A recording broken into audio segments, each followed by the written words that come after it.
সমাজের অসহায় মানুষের পাশে দাঁড়ানো ও নানাবিধ সমস্যার সমাধান করাই আসলে সংগঠনের মূল লক্ষ্য। এই সদস্য পদ গ্রহণের জন্য কিছু যোগ্যতার প্রয়োজন আছে। সেটা হচ্ছে সমাজ সেবায় আগ্রহী হইতে হবে, সততা ও নৈতিকতা বজায় রাখতে হবে, সংগঠনের নীতিমালা মেনে চলতে হবে, নিম্নতম 16 বছর বয়স হইতে হবে। সদস্য পদ গ্রহণের নিয়ম: ফর্ম পূরণ করতে হবে, প্রয়োজনীয় তথ্য সঠিকভাবে প্রদান করতে হবে, রেফারেন্স প্রদান আবশ্যক, কমিটি অনুমোদন সাপেক্ষে সদস্য পদ চূড়ান্ত হবে।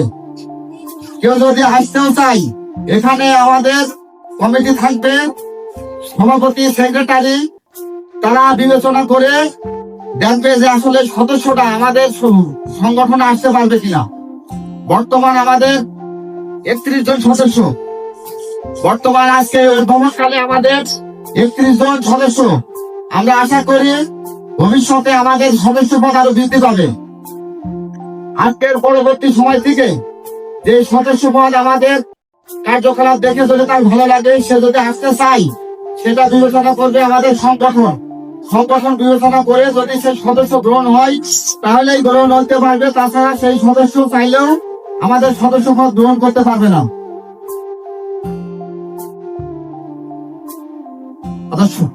সদস্যদের দায়িত্ব কর্তব্য: সংগঠনের কার্যক্রমে সক্রিয় অংশগ্রহণ করতে হবে, অসহায় মানুষের পাশে থাকতে হবে, স্বচ্ছতা বজায় রাখতে হবে, সংগঠনের সম্মান রক্ষা করতে হবে।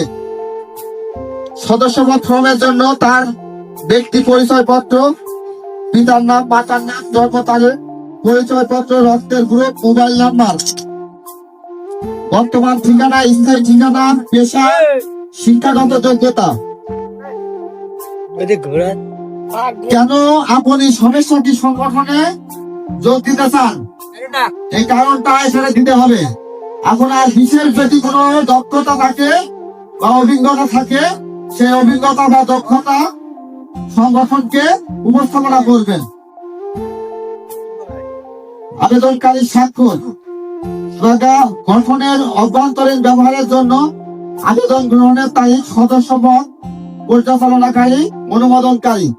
কারণ একটা ব্যক্তি যদি সদস্য নিতেও আসে, আমাদের সংগঠনের সদস্য বা সভাপতি, সেক্রেটারি, তারা পর্যালোচনা করে দেখবে সেই সদস্যটা আমাদের সংগঠনের জন্য উপযুক্ত কিনা।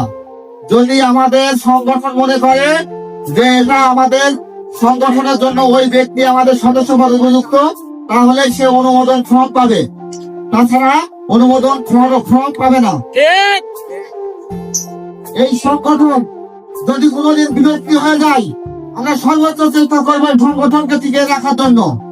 আল্লাহ না করে যদি আমাদের সংগঠন কোনোদিন বিলুপ্তি হয়ে যায়, এই সংগঠনে যত সম্পদ থাকবে, যত অর্থ, টাকা পয়সা, যা কিছু থাকবে, তা মানব কল্যাণে দান করে দেওয়া হবে।